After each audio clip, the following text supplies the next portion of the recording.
খুব সুন্দর এই ছোট্ট মাশরুমগুলো দেখতে পাচ্ছেন, যাকে আমি বলি যে গোলাপি পরীর ছাতা, ফেরি ক্যাপ।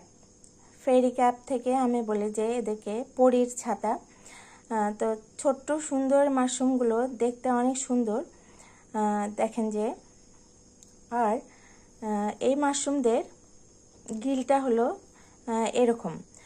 মাশরুমরা উদ্ভিদ না প্রাণী সেটা নিয়ে অনেক বিতর্ক আছে।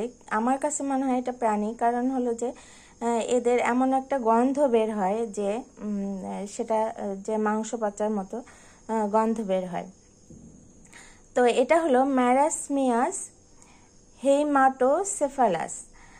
তো এদের যে এই পিঙ্ক ফেরি বা মফ প্যারাশুট বলে, বা যদিও এটা মফ কালার নয়, এটার নাম হলো যে হেমাটোসেফালাসের অর্থ হলো যে ব্লাড রেড, যে ব্লাড রেড রক্তের মতো লাল এদের ক্যাপ, এই কারণে এদের এটা নাম। এটা হলো ম্যারাসমিয়াস জেনাসের।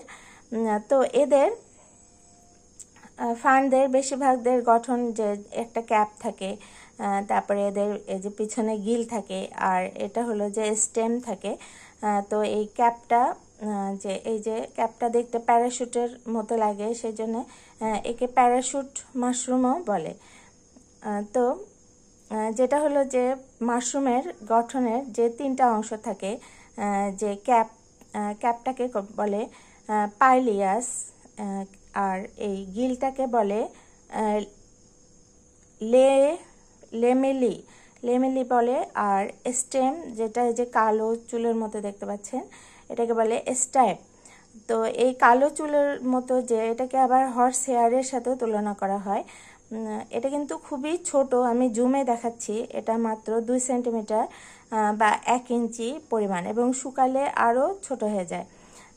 আমি একবার হারবেরিয়ামের জন্য রেখে দিছিলাম। তো এই হলো আমার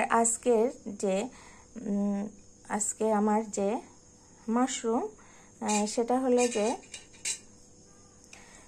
মভ প্যারাশুট বা ফেরি আমব্রেলা বা পার্পল পিনহুইল ম্যারাসমিয়াস হেমাটোসেফালাস।